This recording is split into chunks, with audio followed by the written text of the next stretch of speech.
President Biden and First Lady Jill Biden were on the ground in New Orleans today and will be meeting with the families of the 14 victims of last week's deadly terror attack. It comes as we learn shocking new details about the suspected ISIS terrorist and his movements prior to the massacre. The FBI releasing chilling video showing the terrorist viewed through Meta smart glasses as he scouted locations in New Orleans, which he apparently visited twice months prior. He also can be seen planting explosives just hours before his attack. Meanwhile, public officials are taking heat over what went wrong.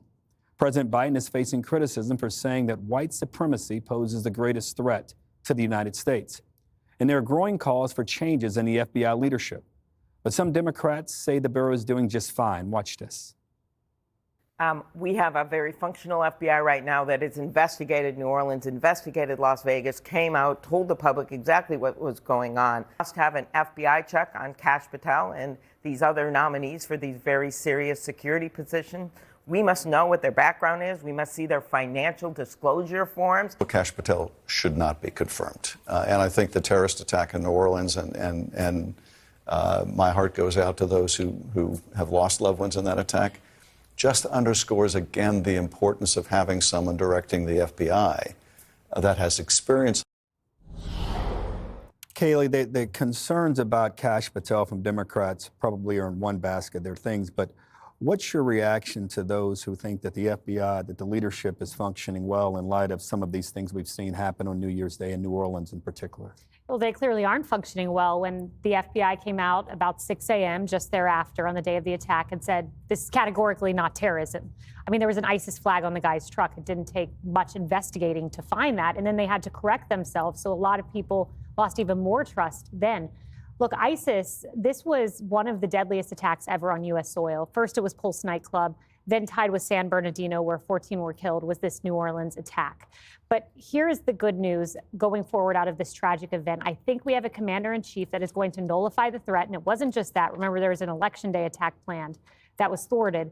Mike Pompeo has a riveting story about 2017, Inauguration Day. Donald Trump's inaugurated at noon. The next day at 10 a.m., Donald Trump went out to CIA headquarters, looked at the guys at CIA and said, crush ISIS and kill Abu Bakr al-Baghdadi. They did both. ISIS had territory the size of Britain. They controlled a third of Iraq, 40% of Syria, and they were crushed, kneecapped, Baghdadi killed. So I think what you're looking at now is going to be a rare incident on the watch of Donald J. Trump. Dana, in Germany, in Berlin, the Christmas Day attack, the guy was, I think, a physician, had lived there for 20 years. You have this attack, the guy's an Army vet, and then the guy in Las Vegas. I hear everything Kayleigh's saying, and I don't necessarily quarrel with much of it, but are we missing other things here with other things, and maybe it's the FBI or other agencies that need to be thinking about this as well? I think it's that, well, for example, Senator Kennedy from Louisiana was on Newsroom this morning, and he said mistakes were made by the mayor and the police chief. Okay, so, and they'll have to deal with that. The thing is that we are dealing with an ideological struggle. There's not going to be some peace treaty that's signed. ISIS is not going to wave a white flag because the ideas are to corrupt your mind. It's not just to get new territory. It's to basically to destroy your way of life. They do not want you to live. They think that you should die.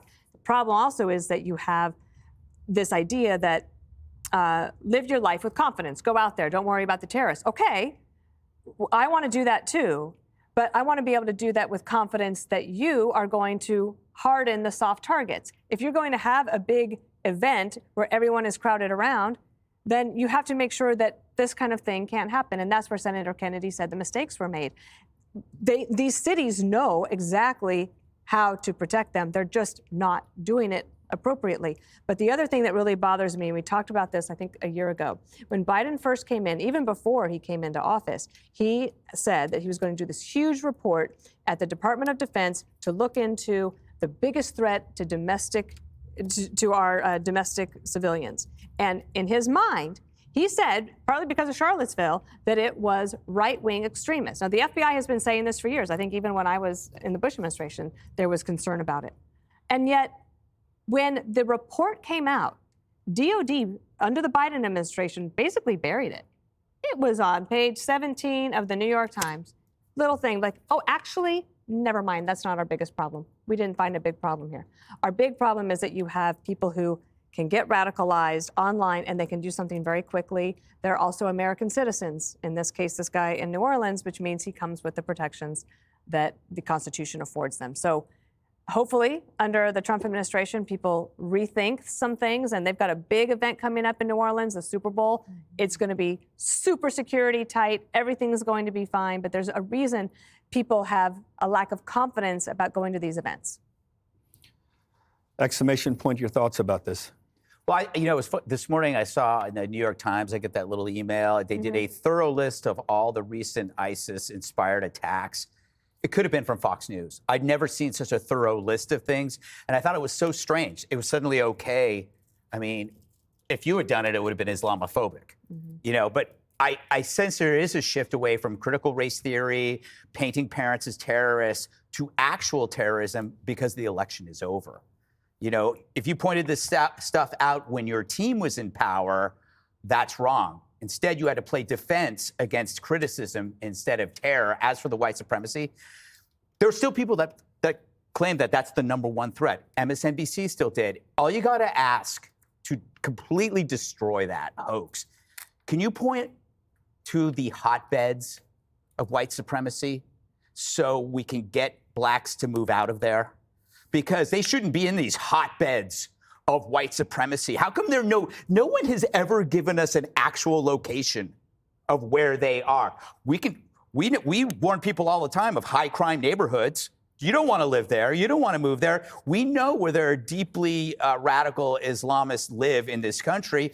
So why aren't we warned about these enclaves of white supremacists? Let's not forget that this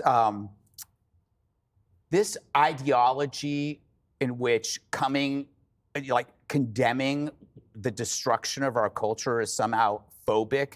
You had the CEO of Allstate basically saying, if we were just nicer, terrorists wouldn't kill us. What's her name? Flo from Progressive never looked sexier. But I mean, this guy basically says being mean caused this attack. He probably thinks 9/11 was caused by sarcasm. I hear you. It is weird to me that these guys are veterans in the Army. I still think, I agree with you that this saying white supremacy or this or extremism is the problem. But we clearly have a problem we've got to figure out. And I think they're not dealing enough. Primetime, what are your thoughts? Is this something, I know you thought about? Well, they did say that we can't go to Florida if you're black because... Yes, that's right. They said the whole state was unsafe for African Americans. So the whole week I was there, my kids and I were unsafe. You were very unsafe. You have no idea how unsafe you were, Harold, while you were knocking back I tipped tricks. them off before you left. So Bill Belichick has a famous line, do your job. And this, you could have a perfect scheme. But if one person doesn't do their job, disaster. So what did the police chief of New Orleans do to protect Bourbon Street? She parked a squad car in the middle of the street. What'd the terrorists do? Just drove around it. Just drove around on the sidewalk and murdered 15 people. So how stupid is that? This woman's name is Annie Kirkpatrick. She's one of the first female police chiefs. Yeah. You know what she does? She moonlights for the FBI and teaches DEI. That's what she does. So she knows more about diversity than she does about putting bollards up on Bourbon Street on New Year's Eve. So are they going to have bollards up when the Eagles are in town for the Super Bowl in a month?